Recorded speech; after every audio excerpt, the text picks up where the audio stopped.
planning system is a really fundamental part of any civilization.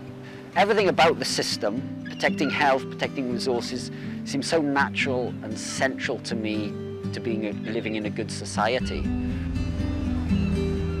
The miners' strike, I suppose, was a real eye-opener for me in terms of growing up in South Wales. A teenager suddenly becoming politicised about attack on communities. For what? For political reasons, for economic reasons.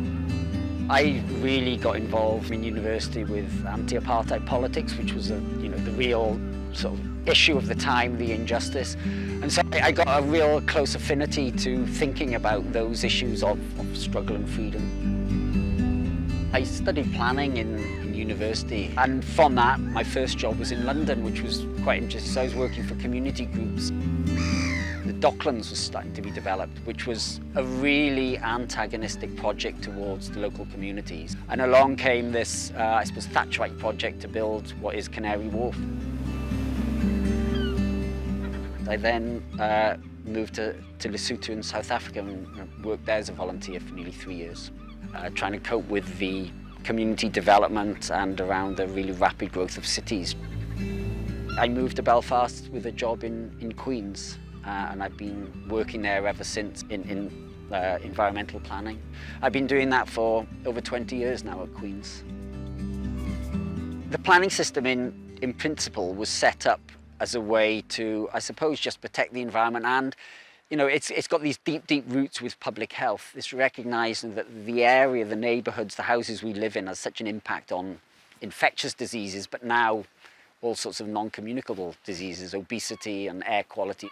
While it started off as the most important thing should be the protection of people's welfare and for future generations, now the whole thing is driven really by extracting development value. When you get planning permission for something, if it's a greenfield site, it might be worth £1,000 an acre. When it gets planning permission for a house, it might be worth £100,000. And that value is created by the planning permission. And that planning permission is actually given in our name. It's a community right that we've given this person. The problem is that money doesn't go back to the community. It goes to the person who owns the site. And so now we don't build houses because we need houses. We build houses to extract that development value. And that has a real sort of perverse impact on the type of development we see. The message of development, all development being good because it's good for the economy, has just overtaken the planning system. White Harbour was built in 1850, 1860. And so the harbour was built here to extract limestone. The stone would have been taken to Belfast by boat.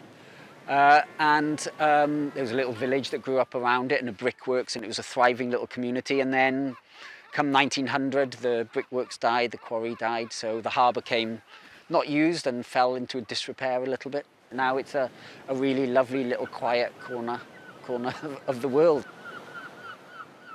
Cloggen Point oil terminal has existed since the late 70s to provide oil to Kilroot Power Station, but was never really used. And it sat there and done nothing, just as oil storage. Recently there's a proposal by a company to turn it into a very major oil distribution centre. So essentially it's going to suck in fossil fuels from all over the world and pump it into the veins of Northern Ireland. We're trying to battle with the planning authorities at the minute that this shouldn't happen. There's such a small window of operation because in 10, 20 years we won't be using oil.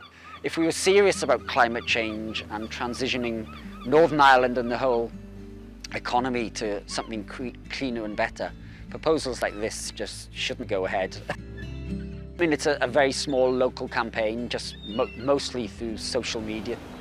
The developer thought it would go through on the nod. They arranged a community meeting where it wasn't publicised, so only 3 people turned up. And then the local council said this isn't major enough to even have an environmental impact statement. So that's where our first campaign started. The local impacts on the climate, the local road infrastructure, the marine environment, the effect of bringing super tankers in from South America, the risks to Belfast Lough. So the developer, they've just produced an environmental statement, and it's clearly they're whitewashing the impacts in that as well. It's deeply rewarding though to get involved with these things. So while it might look like work, it's not, I don't think, because of all the rich things you get from working with people in environment and communities. It's not part of civic life to get involved in the planning system, so no one awaits, the local borough plan to deliver on the desk as an exciting thing. It's almost a rearguard defensive thing rather than a progressive expression of citizenship. And when you go and talk to people that are opposing a development, they have really good rationalities for it. So the term NIMBY is a really convenient one for developers because it portrays communities and those against development as deviant in some ways. So we should really do without that term completely, I think. So so developers are allowed and encouraged to follow their self-interest, but when communities are portraying that, they're portrayed as being deviant and NIMBY, and the whole thing is such a contradiction. We need to demand essentially what the planning system should be for there, which is delivering healthy, long-term, sustainable environments for us and our children. And just one example is the Cloggen Point development. So we have something that's on many, many grounds insane, more and more fossil fuel infrastructure. And we need to just point out the insanity of this and just get involved, do everything we can.